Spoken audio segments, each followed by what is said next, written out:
সেই দেওয়ালের ভিতরে যে পাকস্থলীর কোষ আছে সেই কোষের মধ্যে অস্বাভাবিক বৃদ্ধি জনিত যে ক্যান্সারটি হয় সেটি সাধারণত দেখা যায়। আমাদের পাকস্থলীকে যদি ভাগ করা হয় তাহলে তিনটা ভাগে ভাগ করা যায়। একটা হচ্ছে ফান্ডাস, একটা বডি আর একটা অ্যান্ট্রাম। সাধারণত দেখা যায় যে বেশিরভাগ ক্ষেত্রেই পাকস্থলী ক্যান্সার অ্যান্ট্রামের দিকে হয়ে থাকে। তো এর উচ্চ ঝুঁকির কারণসমূহ যদি বলতে হয় তাহলে আমরা বলতে পারি যে শুরুতেই একটা জীবাণুর নাম। জীবাণুঘটিত ক্যান্সারের মধ্যে পাকস্থলী ক্যান্সার সবচেয়ে গুরুত্বপূর্ণ দু একটি ক্যান্সারের অন্যতম।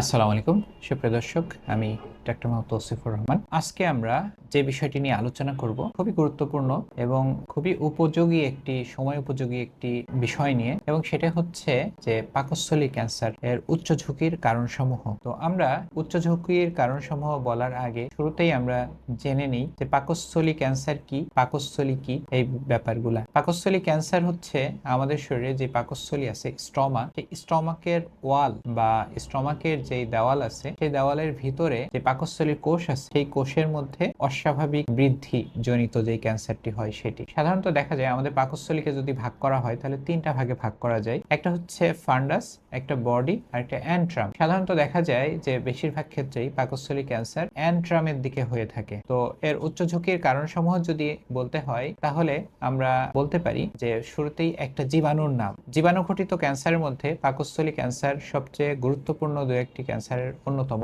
তো এটাকে বলা হচ্ছে হেলিকোব্যাক্টার পাইলোরি ব্যাকটেরিয়া। তো হেলিকোব্যাক্টার পাইলোরি এই ব্যাকটেরিয়াটি আমাদের পাকস্থলীর মধ্যে বাসা বাঁধে এবং পেপটিক আলসার ডিজিজ তৈরি করে পাকস্থলীর অ্যান্ট্রাম অংশে। তো সেখান থেকে পাকস্থলী ক্যান্সার আসলে বেশিরভাগ ক্ষেত্রে এজন্য অ্যান্ট্রামে হয়ে থাকে। তো দেখা যায় হেলিকোব্যাক্টার পাইলোরির একটি নির্দিষ্ট একটা পাথওয়ে, একটা প্যাথোজেনেসিস আছে। সেই প্যাথোজেনেসিস জিনিসটা কি? প্যাথোজেনেসিস হচ্ছে যে শুরুতে এটি ক্রনিক গ্যাস্ট্রাইটিস করে এবং এই গ্যাস্ট্রাইটিসের ফলে একসময় আলসারেশন হয়, একসময় এখানে আলসার ডেভেলপ করে এবং সেই আলসার থেকে একসময় ক্যান্সার ডেভেলপ করে। অর্থাৎ যে আমরা যেটাকে সাধারণভাবে আমরা গ্যাসের সমস্যা বলে চিহ্নিত করে থাকি, তো সেটাই আসলে একটা পর্যায়ে ক্যান্সারের রূপ লাভ করে। তো এটি হচ্ছে সবচেয়ে প্রধান একটি কারণ, এবং দেখা যায় যে 95% ক্ষেত্রে হেলিকোব্যাক্টার পাইলোরি অ্যাসোসিয়েটেড ইনফেকশন থাকে পাকস্থলী ক্যান্সারের ক্ষেত্রে। তো এরপরে আসুন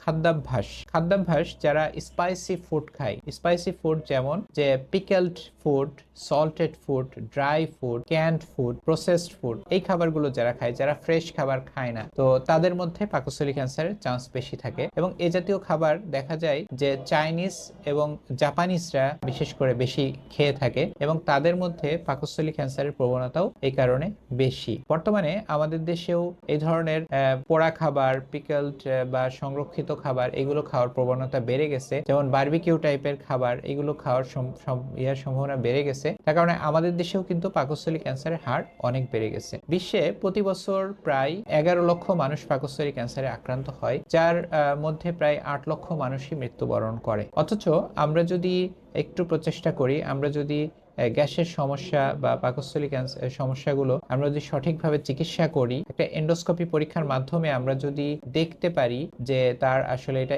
এইচ পাইলোরি অ্যাসোসিয়েটেড কিনা, তাহলে কিন্তু আমরা এইচ পাইলোরি ইরাডিকেশন থেরাপি যদি দেই, একটা অ্যান্টিবায়োটিক কোর্স আমরা 2 সপ্তাহ খাই, তাহলে কিন্তু তার এইচ পাইলোরি ইরাডিকেশন হয়ে যাবে এবং সেটি স্টমাক ক্যান্সার বা পাকস্থলী ক্যান্সারের রূপ লাভ করবে না। তো এরপরে আরো কিছু ফ্যাক্টর রয়েছে, মাইনর ফ্যাক্টর। তার মধ্যে অন্যতম হচ্ছে যে লাইফস্টাইল, যেমন শারীরিক পরিশ্রম কম করা, ফ্যাট এবং কার্বোহাইড্রেট জাতীয় খাবার বেশি খাওয়া, এবং পারিবারিক ইতিহাস যদি কারো থাকে, কেউ যদি অ্যালকোহলিজমে অভ্যস্ত থাকে, তো এ ধরনের মানুষের ক্ষেত্রে পাকস্থলী ক্যান্সার হতে পারে।